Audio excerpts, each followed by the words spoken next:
Yo, yo, yo, welcome to another week. Creative Financing with JB. We are in the house again. This week, we're going to have something very interesting. Home ownership month. We talk about ownership. We talking about owning houses. We talking about doing stuff that helps us build family wealth. And this week, we brought the main guest on. He's the man. He's the myth. We're going to let him introduce himself here in a second. We got Mel, the realtor. He's a realtor here, local in all three counties, Delaware, Maryland, PA. So he's going to go ahead and give a little bit of history about himself, tell you who he is, who he worked for, and go from there. Thank you, Johnny. Appreciate the link, and I appreciate you giving me the opportunity to come here and share my little bit of knowledge with the group, with the folks on here. In that space, I'm also looking to learn. So here I am. I've been in the real estate space as a real estate agent just 8 years now. Started 2016, and here I am. I'm in all three states, Delaware, Maryland, and Pennsylvania. I just got licensed in Maryland and Pennsylvania just in the last year. So I'm excited, and it's just a tremendous opportunity to be able to be in a space to help people with home goals. Yeah, that's good. And Mel, we just we always talk on this show about some things that people should be doing, some things they need to be aware of. We clear some myths. It's a lot of myths out there about what happens in home ownership, and how much time do it take to really get to where you're supposed to be at. This being home ownership month, we know Melvin have a vital part in the transaction of real estate as a realtor, and people sometimes think that they can do that on their own. We see for sale by owners, and it's like I tell people, to each his own. But Mel, you could just explain in your career, just coming up in 8 years. I mean, some of the things the concepts that people had about realtors, that when you got into business, you said, whoa, something's very different from what they were telling me. Absolutely. Oh man, I think the first one is you can get in and make a lot of money. Yeah. Right. Just get in, show some houses. It's fun, and you make a lot of money, and you can retire. That ain't it. It's more to it than that. Sometimes I joke around that had I known, right? Right. I would have did some things different. I would have went a whole different way. I would have just said, wow, and for it. And that's a big myth, Mel. People think that, getting to that closing table, they probably seen some settlement sheets. They probably look at them numbers and say, wow, that was great. But, the truth of the matter, you might have been working with that person for a whole year. You might have been working for them 6 months. You might even 2 years, for, because sometimes our buyers don't have the full concept of what's going on in the transaction, of what happens, and some of the things that they need to know. So Mel, take us down the line of like a consultation. You meet your client. What are some of the things they should be prepared for when you meet with them? Absolutely. I'm glad that you asked that question, because that's very critical. The way I operated my business, or I operated my working with buyers, is basically building a foundation, which goes to educating them on the home buying process, right? Particularly if you're a first-time home buyer. Now, if you're a second repeat buyer, you probably have an understanding of the process, but I still try to get a feel of where you are, because maybe the market has changed from the first time you bought your home. Maybe things are done a little different from your understanding. So it's always good to come to the professional, which is what I do. In my consultation with my buyers, I just first ask them their goal. What are you looking to achieve, right? So where it be them looking to buy their first home, whether it's a small house or a big house or whatever, I want to know what you're looking to achieve so I can help you get there. And finding out what you're looking to achieve would help come up with a game plan that suits your needs. What Mm-hmm. do I mean by that, right? So, for example, if you're looking to buy a first home and maybe you're renting, right? Mm-hmm. Sometimes you cannot just easily get up and walk away from that lease agreement as you probably thinking that you can. So Right. your lease may end in 8 months and you want to buy a house in 2, 3 months. That's fine and dandy, but let's double check, right, Mm-hmm. with your property management company or the owner to see if you can get out early without any penalties. Because the last thing we want you to do is holding on to a mortgage payment and a rent payment at the same time. Mm. That doesn't make money sense. That's right. Yep. And then after I find out what the goals are, I educate them in terms of, hey, this is what entails in the process. Mm-hmm. First, let's get your financing in order, or at least let's find out where you are. Mm-hmm. And I've been blessed to work with one of the best in the game, Johnny himself. So I send them over to Johnny so he can do his preliminary check, which is pre-approval, checking to see if their credit scores are where they need to be at, checking to see if their finances are where they need to be at, checking to see and make sure that overall they're ready to go. Most cases are ready to go. Others, in a lot of cases, are not. So if they're not, then we have to come up with an action plan of how do we take you from, your credit being an example at 500 to, over 600, so you can Right. qualify. Right. If you don't have the savings, how do you save more money? Mm-hmm. And then we can come up with an actionable goal plan that you have to work on. We will check in with you. However, it's you that you got to work on it. And then after that, I walk them through the process in terms of once the pre-approval is done. The next step is, I'm helping them look for houses, getting them on the contract, and then explaining to them that this is a little different than just buying a car. When you're signing a contract or buying a Mm-hmm. house, it's a legally binding Contract. agreement with another party. So there are steps and there are processes that we have to abide by, vice versa. The other party also have to abide by it. So I make sure to explain to them, very carefully that it's a contract, so that we understand when we're going after a property, we're going in with the right mentality that we're going through the closing, unless obviously things Mm-hmm. happen where we can still get them out. And Right. then we work through the process trying to find them a house up until we get to closing. And most of my clients become family even after still checking. So Right. that's been my game plan. That's been the process that I've operated my real estate space, and just love helping buyers, working with them all the time. Yeah, and that's so interesting that he sat down. We talked about the buyer's consultation, which is very good for that expectation that Mel sets down and make sure they have an understanding.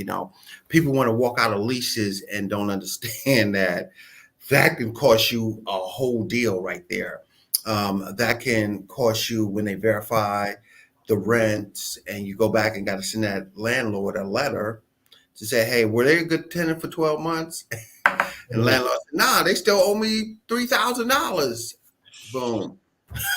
The bank's gonna say, well, I don't know if we can work with them, or they can kind of ask for more documentation for that situation there. So the buyer's consultation is so important. Mhm. And when you dealing with someone, you want to be someone like Mel's talking about. You want to sit down and have that conversation, not just somebody that said, hey, come on, let me show you houses, go over here, get a pre-approval, do this. The expectation has to be there, for because people get in so much trouble like that, Mel, just jumping out of situations from one to another, not understanding what they're doing. and keep them going. So going through that whole scenario now, they come, they get this pre-approval. We send it to Melvin and that buyer, and we hear a lot of time. I just want my mortgage to be this much. so Melvin not going to send you houses at that maximum. He's going to go for houses within that area of where you want to be for what you want to be, because when you set that expectation with him about you don't want to have to spend that much, I'm going to say, hey, Mel, this is what they can spend for it. He's going to show that. So they might ask him the question, why you not showing me 500,000 if I'm approved 500,000? Because you say you only want a $2,500 a month payment, for the stuff, and go from there. So Mel, so some of the things when we going out looking for houses, and you're in certain neighborhoods and they want to start moving and shaking. One of the biggest myths is that you can just go there and the people just accept your offer. You submit it. It comes time, and Mel's going to explain that writing an offer that's a competitive offer, not just I want to buy this house. So Mel, tell them about the offer process of how you evaluate that to see where they can go. Absolutely. So with every offer that I write with my buyers, I explain to them that, one, I need to do my due diligence in terms of helping them, and that means that I need to gather some data for the property they are looking to buy. And data, what I basically mean is pulling information on other houses that have recently sold in that community that's in kind of the same condition or close to the one that they are interested in. Reason why that is important, it gives us an idea of, one, if this property or this house that they're interested in, if it's listed where it needs to be at, or is it listed less than it should be, or it's listed where higher than it needs to be at. And then also I'm able to get some data. How quickly did it sell, right? If houses in that neighborhood are selling within 3 to 5 days or a week, then we know that it's going to be probably a hot commodity or house that people are going to be bidding on more. If it's been sitting, if houses are taken in this market, I use as an example, 2 weeks to a month, then maybe it may not be that quite competitive. So I get all that data, and then I show them, and we talk about it to say, okay, based on this is how your offer should be structured. Now, what I also talk to them about is keeping in mind that even though we are looking to write, if it's a competitive offer, maybe because there's multiple offers, we also have to be mindful of what their financial picture looks like, right? Meaning that we are not going to overstretch what you can do if there's multiple offers. If you have to do an appraisal waiver, for example, and you don't have so much money in the bank, you're not going to promise that you're going to do an appraisal waiver over $10,000. You're going to put yourself in a jam. So I always say that let's look at your financial goal or your financial picture, and then let's write the offer according to what we think is the best fit for your situation. And then we submit it. At that point, we just leave it to the universe. If it's meant to be for you, it will be. If it's not, let's keep it moving. You are going to find your home that fits your needs and fits your financial overview. So that's kind of the process that I run through with most of my clients. Yeah. And see, Mel said some important words right there. Appraisal waivers. People might say, oh, what is that? I'm just not doing the appraisal, or you go above listing and probably have some gap funding there. So Mel, explain that appraisal waiver for them so they can understand that, hey, just because I'm putting an offer on a property, I'm saying I'm waiving that appraisal. It's Mhm. it's more to it than that. Yeah, it's a lot more to it. So basically, the appraisal itself is simply bank is loaning you money. They want to make sure that the value of that property you're purchasing is in alignment with what other houses are selling for, and especially in that condition. So once you are in a contract, the contract goes to the lender. The lender orders an appraisal, which is done by the bank. Lender has no say in it. We don't have any say in it. They're independent. Their job is to assess your property to determine if the price of the house you're paying for is exactly what it should be. Okay. Now, in an offer situation, especially in this current market where it's still a seller's market, at least on the East Coast, I would say, with certain properties that come on the market, there's an influx of people that are also interested in that same property. So if the property meets, certain criteria, it looks nice, updated, and that's kind of what I'm seeing, then you're going to have an influx of everyone chasing after that property. So, for example, I've rented properties recently where there were 30 other people interested, meaning that the seller got 30 offers on the table. Okay. Now, what happens is if the seller's getting 30 offers, obviously not everyone is writing an offer at the list price. Okay, so our job or my due diligence as far as advising you is that, hey, if we write an offer at list price based on the data, forget it. Your offer is going to be put to the side because nobody's doing that. So then what happens? It's like, okay, let's offer the seller a little bit more than what they have listed for. So for example, property is listed for 300,000, right? Based on data, I would say, okay, let's offer maybe $5,000 or $10,000 more. Okay.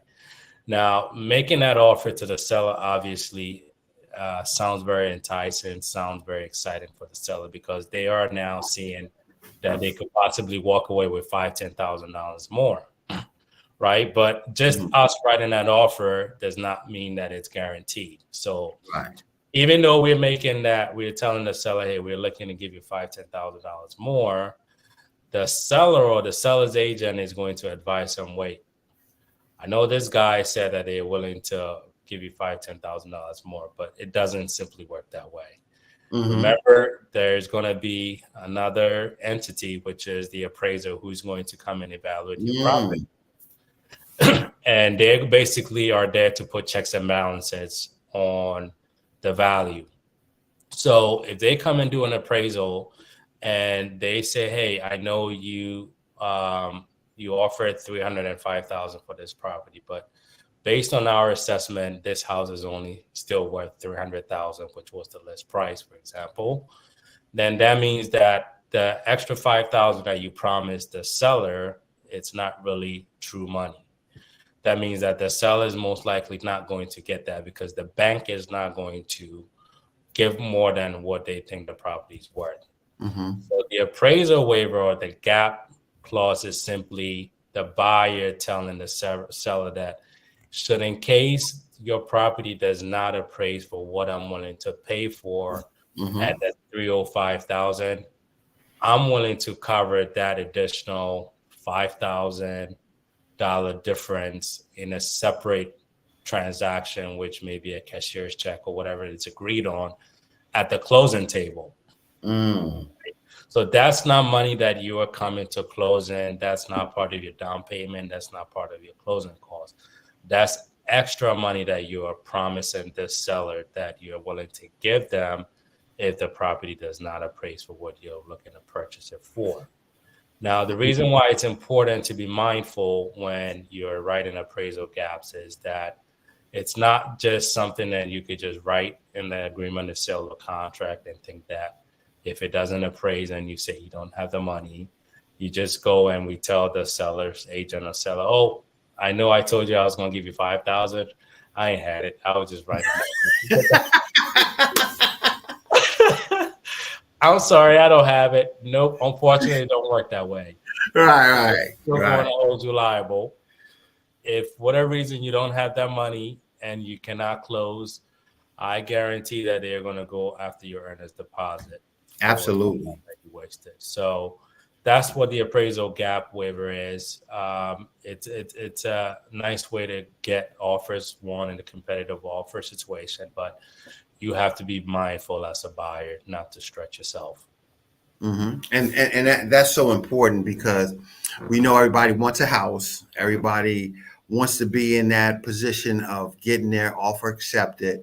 They want to know that they are able to be competitive out there, but you got to be mindful of your financial situation. We always talk about finances and making sure that you're in line for what you're doing, making sure that you understand when you out there about to put an offer in, what's the reality of it? Because like Melvin just said, it's a binding contract. This is just nothing, something you're gonna change your mind. You set some money up there and it's good. And a lot of times, to know that you are a valued buyer and you're very in tune with what's going to happen, you got to put a competitive down payment.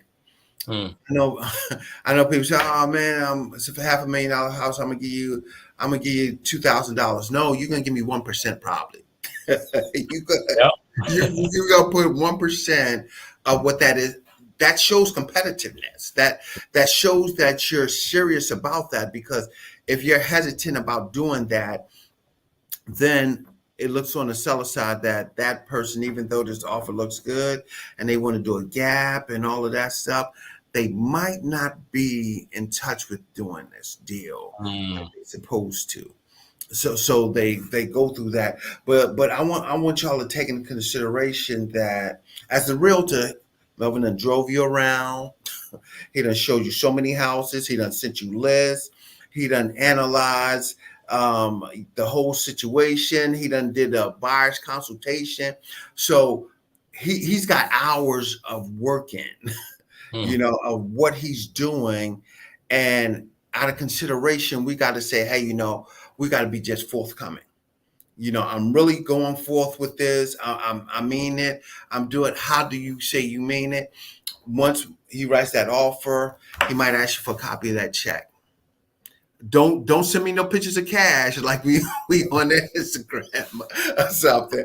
We need to see a check with a bank account that this money's coming out of, or when the offer is accepted, have a cashier's check or wire available to send over immediately. Yeah. Hesitation on that is so critical to getting the offer accepted, because on that contract you have a time limit to offer that money. And if Yeah. you don't meet that time limit, whether it's 3 days or 4 days or 5 days, if you don't meet that, you don't have a contract, you don't have a deal. Yeah. You're losing out on that stuff.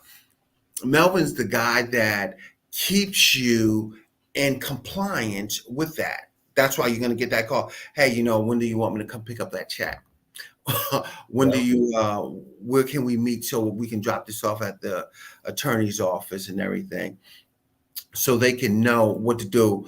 And, y'all probably got some questions now. We're going to roll Melvin's phone number across the screen right now.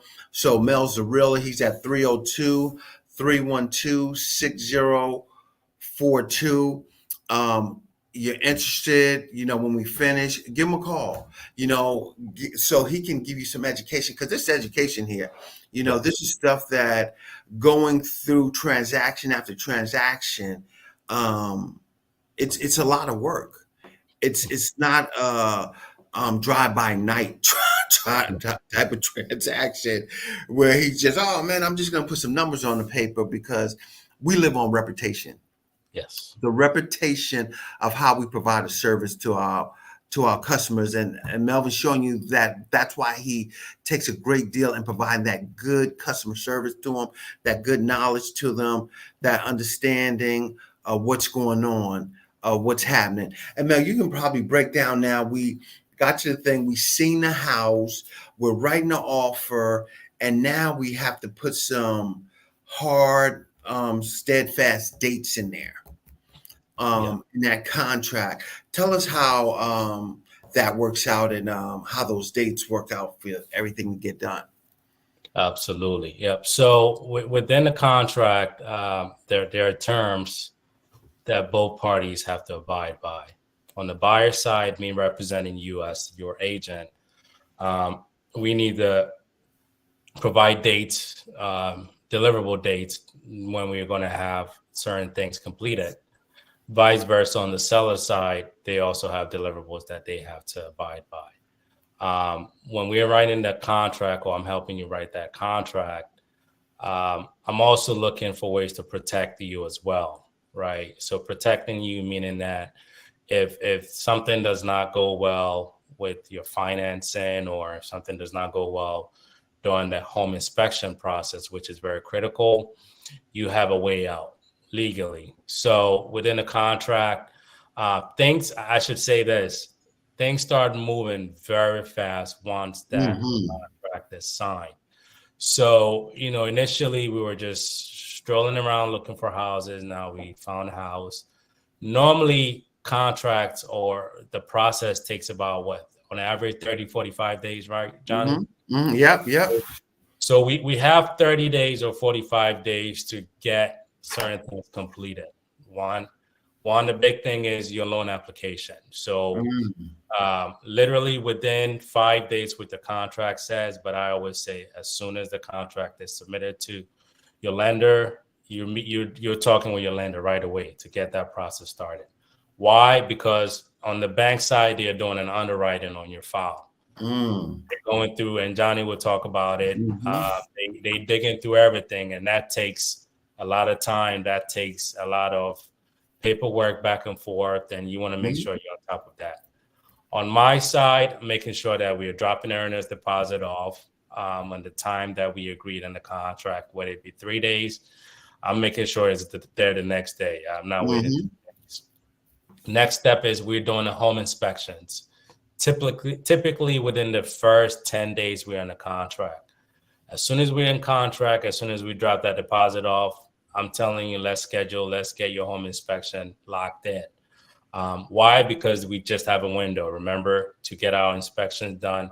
Sometimes we may need follow-up inspections, right? So Mm-hmm. maybe the home inspection that was done, maybe they did an assessment on the roof. They found some stuff going on with the roof that needs further evaluation. Well, that's on you, the buyer, to do, not on the seller. So then we may need to get a roofer out. If we're calling and we can't get a roof for 2-3 days, we may miss out on our date to, request that the roof is assessed or get corrected or replaced. So we're scheduling that home inspection. I always advise that make sure that you will be able to be at the home inspection so that you could talk to the inspector that's there. I make every effort to be there, but sometimes time-wise just doesn't work. But you as the buyer, you want to know what's going on, understand what's going on with the home. There's a financial clause in there. It's called a loan commitment. Johnny will talk about that too. The loan commitment date is when, on the bank side, at least they have to give some sort of assurance that this file is on the process and closing.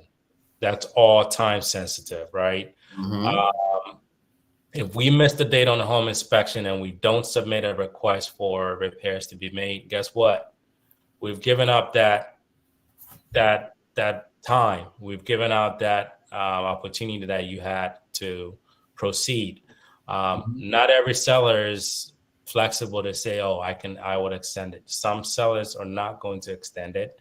And remember, we're going based on contract. So if you miss your deadline and you're saying, well, I can't do my home inspection anymore, so I don't want this property anymore. Unfortunately, you missed the deliverable date in the contract. So the seller can come after your earnest deposit for you not doing what you said you were going to do. Loan commitment, same thing. There's a loan commitment date that we have to deliver.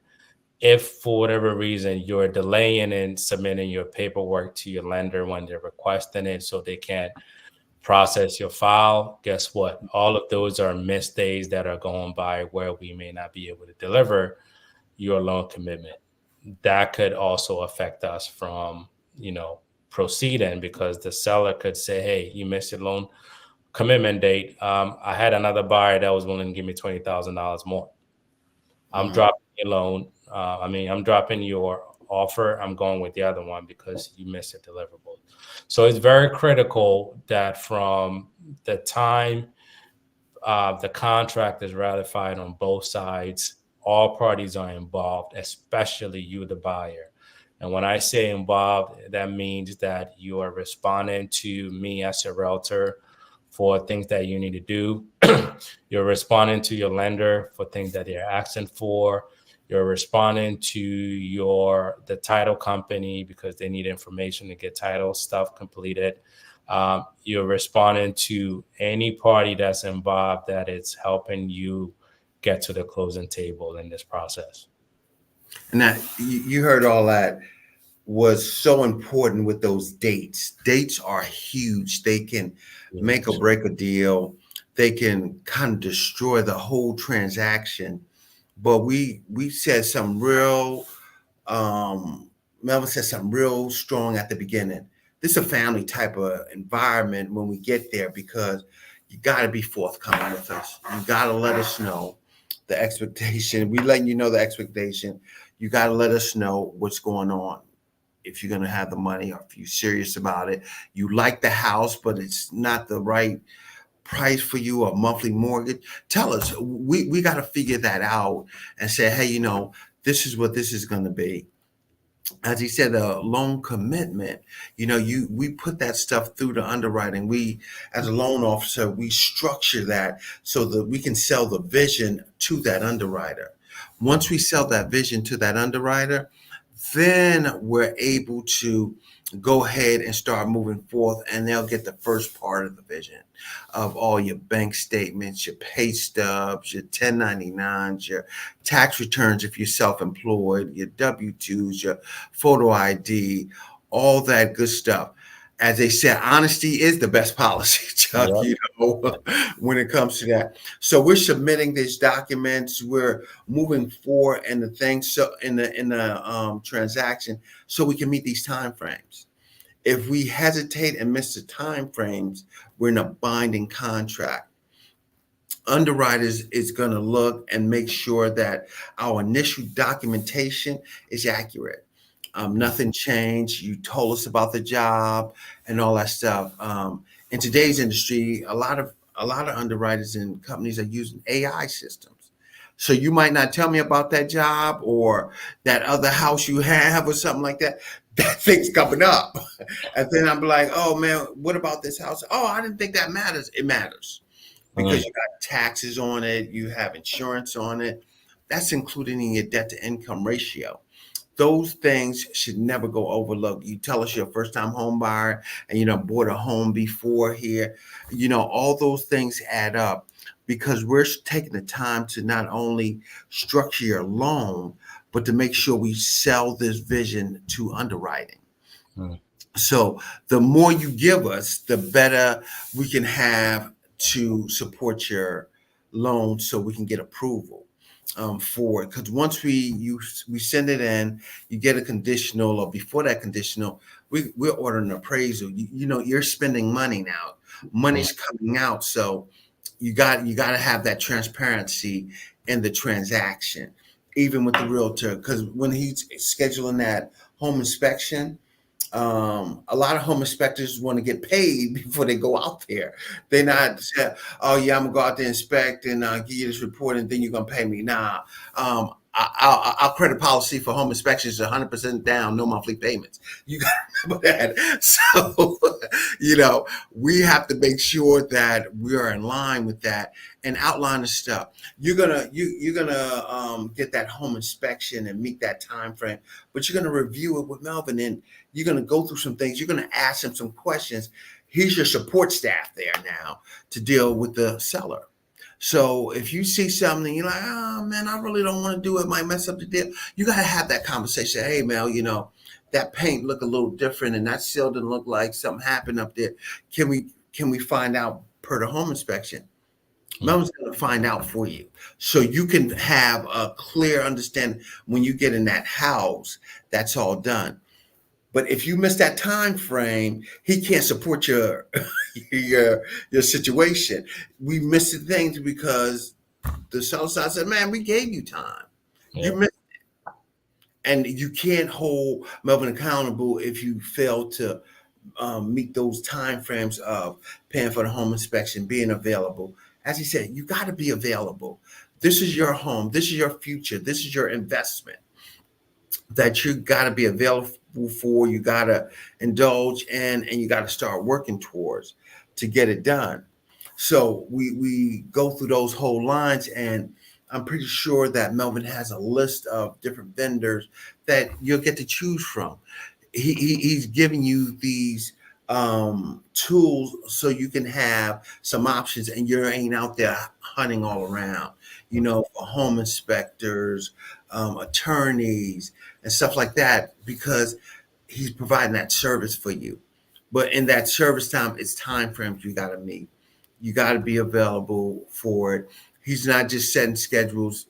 Y'all having a conversation about those things going on. So when you agree to it, that's when it happens. And you got to understand, Mom's probably up late, 8, 9, 10 o'clock at night trying to figure this out to make sure we meet those time frames. So his goal is never to get that bypass on it and always be present. Mel, tell them why it's so important at that home inspection. A lot of people say, "Oh man, I trust you. You tell me whatever it is, and we look at the report together." I mean, that's the craziest thing I see. Yep. So the key thing is, first of all, I'm not a licensed home inspector, Right. right? Um, Obviously, there's some stuff that when I see it's just normal that, hey, it's Mhm. obvious that if there's water stains on the ceiling leak on the ceiling above the bathroom, it's obvious that that probably was a leak before. How long ago was that? Was it fixed? Was it corrected? We don't know, but stuff like that I could tell, right? The home inspection is critical because this is where you're finding out Mhm. the bones and structure of the property that you're buying. Remember, you're already spending a lot of money purchasing this house. You don't Mhm. want to move in and right after that you're throwing $7,000 on a new roof, Wow. Right. $5,000 on a new HVAC system. You're doing little things here and there where all of those things probably could have been avoided. If we spend time with the inspector to really learn what's going on. The inspector is going to be your best friend at that point. Mhm. Normally, the inspection takes about an hour, 2 hours, depending on square footage of the home. I always say you don't necessarily have to be there right on the onset. Get there maybe 30, 40, 1 hour in, right? By then, the inspector had already gone through part of the house and they can start talking to you about what their findings are, what they're seeing. Mhm. If you have any questions about how things operate, how to change um, how to change what am I look the word I'm looking for in the HVAC system, the filter. Mhm. There we go. Simple things as that they could show you where to change it or how to change it. If there are things that are very concerning, they found mold in the basement behind the Mhm. walls. You need to know that. You need to understand how does that affect you? How do you proceed? Even if you want the house, there may be things that you may be okay with, but at least you need to ensure that you understand it. I'm there to support, listen as well, and then advise you to some extent on this is what the findings are, this is what it means. How do you feel about it? If the sellers say they're going to fix it, are you going to proceed or not? If they're not willing to proceed it, fix it, how bad do you want the house? Is that something that you're willing to fix on your own after the fact? There's different comfortability levels with everyone, and that's why you need to be there because it's your house, and you need to understand what's going on. And I will be there supporting you in every step of the direction, or at least advising and guiding you on where not to go. Yeah, and that's perfect. As y'all see, Mel, the realtor, 302-312-6042. We got msharpey@gmail.com as an email. If you're not able to reach him on that phone number, this valuable advice right now, this is a good opportunity to understand what's really going on. How do you find a realtor that really about this? You're talking to them. You're seeing that. You're seeing the dynamics of the transaction happen as it's step by step.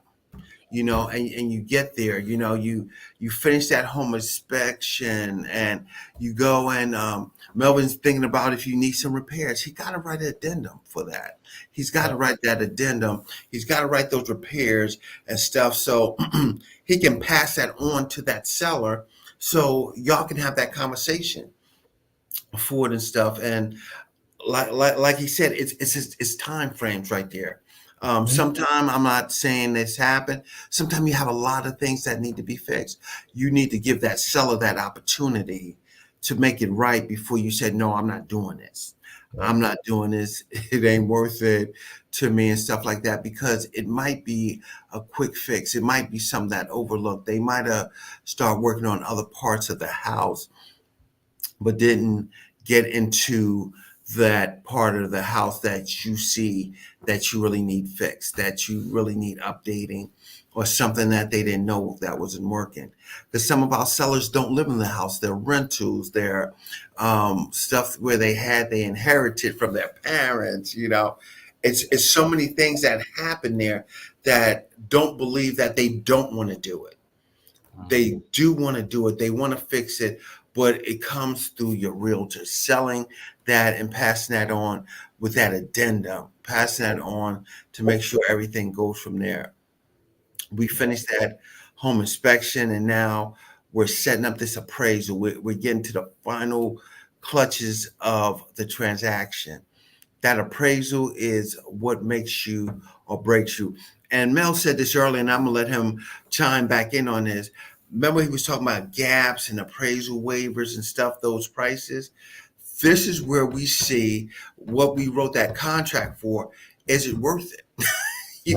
Is that house worth it? They said 410, but that appraisal pop up and that thing might say 375. Mel, what happens there in that transaction right there? It depends. It depends on what the buyer offered in the contract to the seller. Right. So that's why it's very important that you understand what you are offering. Right. What I mean by that is, don't get it too excited. Don't fall in I always say, don't fall in love with the house, right? Until you close. Don't get too itchy that I want this house so bad, I'm willing to do whatever it takes, right? Because that whatever it takes is going to cost you a lot of money, right? So if that appraisal, as you said, came in at 375, if you were lucky and you didn't have any appraisal gap clause in that contract, then in most cases we're going back to the seller and saying, hey, you listed your property for 400, the bank said it's worth 375, so we are looking to proceed. Can you drop the price of your house to 375? Most cases they're not going to be happy about it, because to them they're losing money. They may come back to you and say either yes, they are willing to do that, or no, they're not willing to do it. Or they may ask you if you are willing to pay something a little bit more outside of what it appraised for, so you can continue with purchasing the property. If you have that appraisal gap condition in there, then by default it's going to take effect.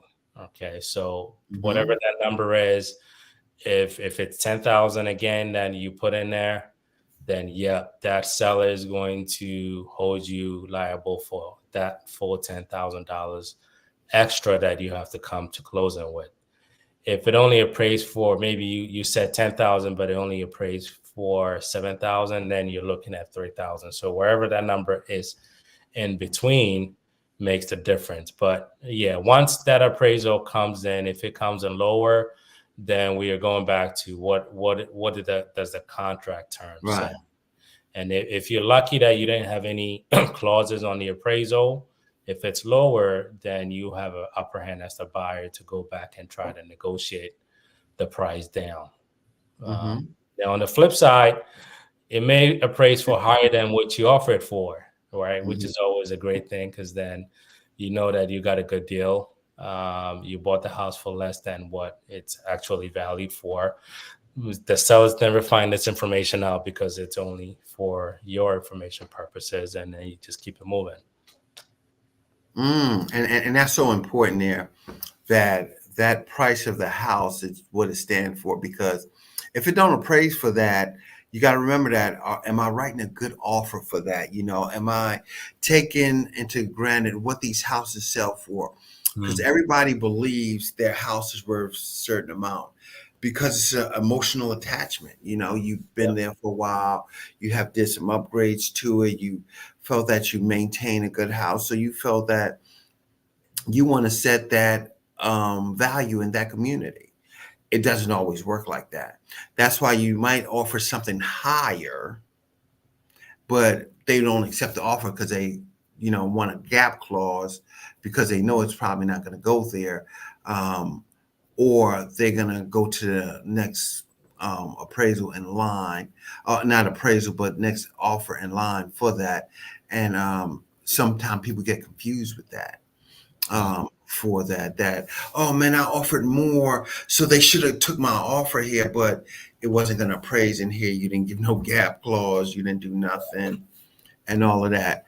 And that takes a whole different point of perspective on that. So Mel, we're gonna ask this question here, and it happens quite often that you have the circumstances, the appraisal came in lower than what the offer, no gap clause, um, negotiations start.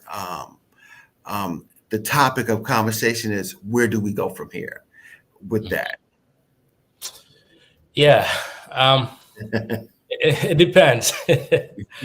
So if it appraises less, right, we have to go back to let the seller know that it appraised for less than when they had it listed for.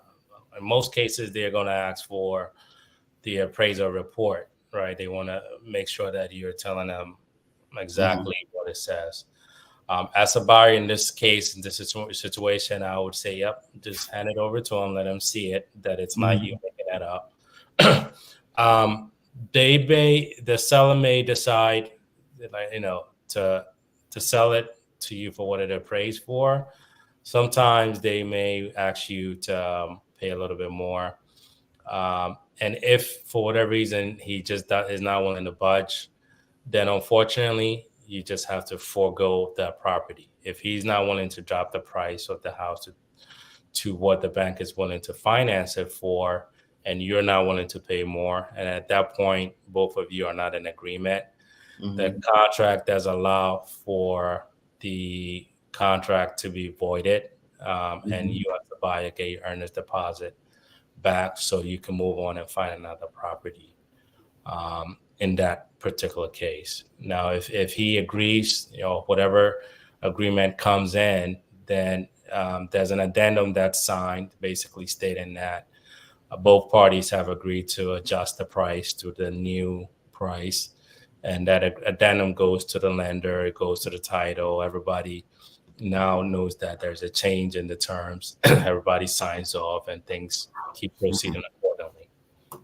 And that's important. So, you got that, understanding that that appraisal comes in, we get it in, it's at value now. Um, we done set up, Meldon gave you a whole list of closing attorneys you can use in the transaction. You make that choice, with clear and final conditions, making sure you still got that money in the bank, making sure you didn't buy that brand new car, that brand new yard equipment, that new lawnmower, done went out there and got some credit cards because you got want to do home improvements. We're clarifying that, we're ending all that up right now. so we can go to closing. Go to closing. Mel's gonna contact you once I pass that on. We got the CDC, as people said, clear to close. And he's gonna start saying, hey, what time would you like to close? What time would you plan to do that?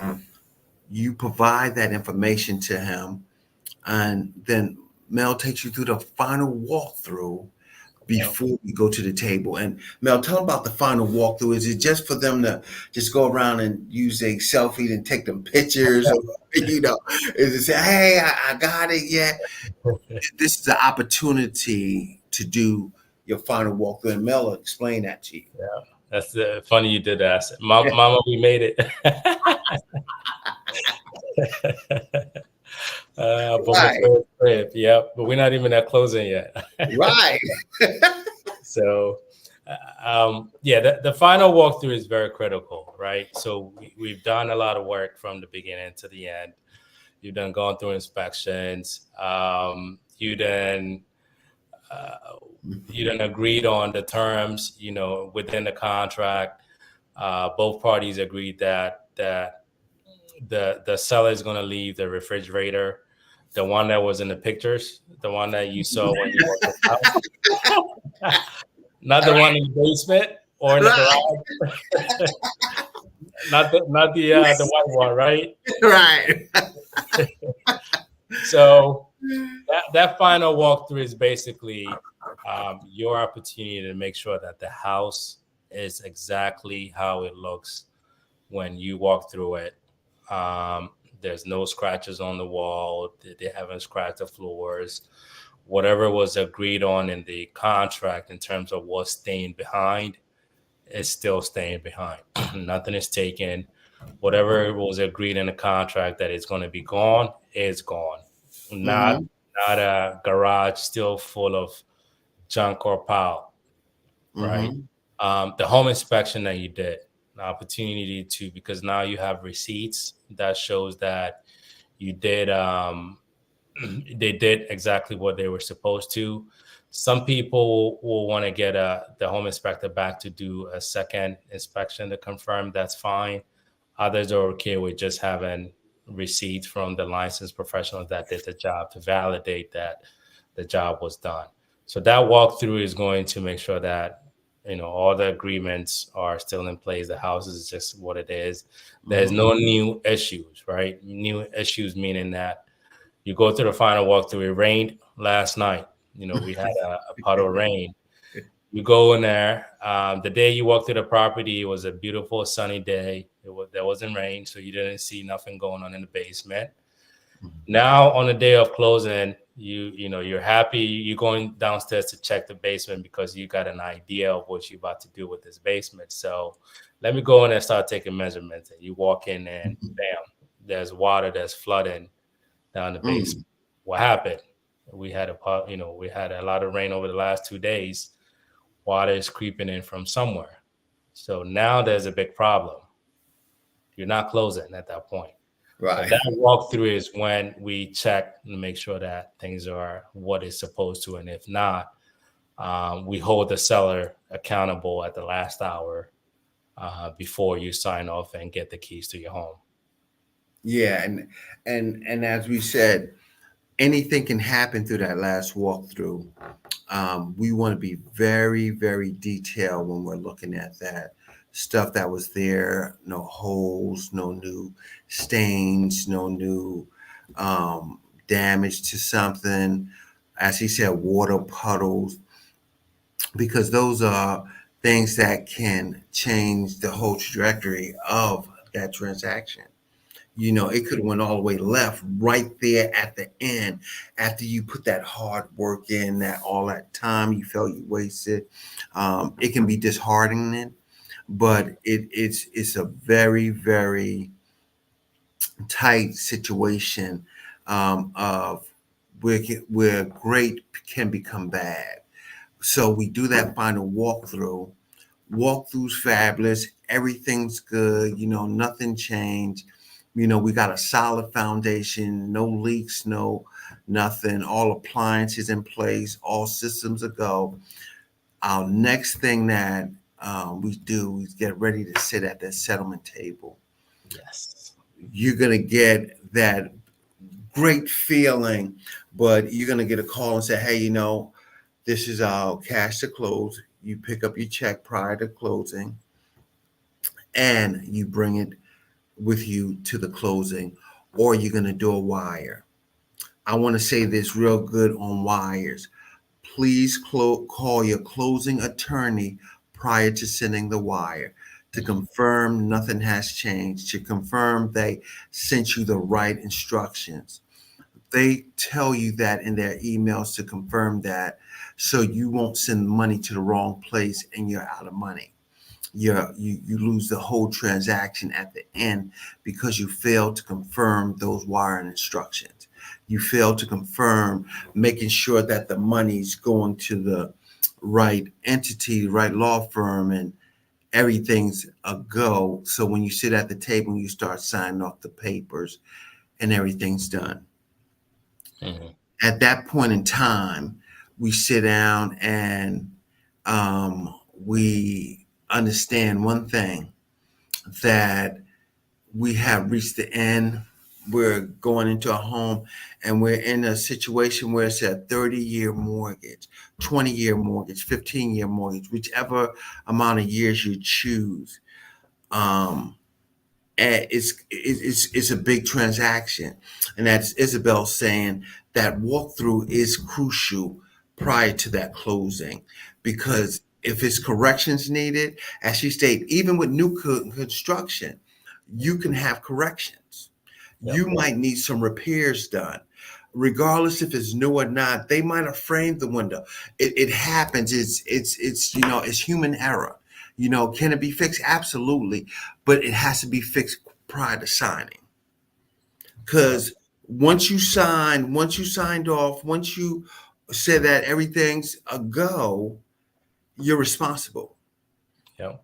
You're in line for this whole ordeal for the next 20, 30 years, or if you refinance or whatever.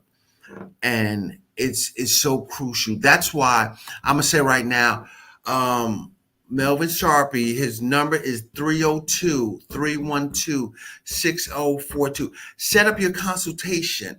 Sit down, have that conversation with him so he can walk you through this process, so he can give you some of the nuggets you need to go through, so he can be able to advise you and guide you through this process. Send them an email, msharpey@gmail.com, if you don't have time, so y'all can set up a time you can talk, discussing these things and working through the perfect and the smoothest transition you can have when you're out here, because you need somebody that's going to take the time, that's going to work with you and walk you step by step through this process.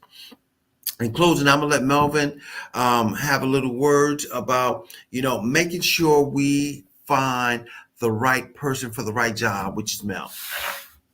Thank you, thank you, thank you. Thanks, Johnny, for the opportunity to share. I always say that people, what's the word? People don't know how much. People don't care how much you know until they know how much you care, Yeah, that's it. right? And you have to apply that with buying a house, Mm-hmm. especially buying a house. Reason being is this is a huge investment. I always say it's not like you going out and buying a car. It's not like you're going out there and buying furniture. You're Mm-hmm. buying a house that's cost thousands and thousands of dollars. One of the biggest investments most people make in their life. So with that, you want to make sure that you are playing with the right parties who have your best of mind best of interest in mind and interest Mm-hmm. missing. And what do I mean by that? Is there a lot of real estate agents out there that do what I do? Absolutely. Is there a lot of them out there that care for you so much? Maybe not. Um, what is the difference maker between what I do offer or what others offer? It's that time, that humility, that patience, Mm-hmm. willing to work with you to explain the process, educate you on the process, willing to work with you to get you to the table at the end. It's not about getting up and finding that home right in a heartbeat. Yep, you can be pre-approved. You can call anybody and they will be willing to take your business. Why? Because it's dollar signs to most people. But on this side, it's about you. It's about your family. It's about making sure that you're making the right decision and going through the process without any hustle. And that's it. And we look forward to getting you to the table and then popping that champagne. We got to keep that in there. Yeah. On that closing day, that's your big day. You have to celebrate because you just went through 30, 45 days of, I call it, hell in a good way. Right. Man, we thank you so much. Shout out to Rob Brittingham, man. We still out there. And and man, we thank y'all for attending this evening, understanding what's going on. This creative finance with JB with Mel Sarpey, the realtor, the man. Yes. We'll see you next time. Thanks again. Thank you all. Everyone have a blessed evening. You too. Peace. Peace.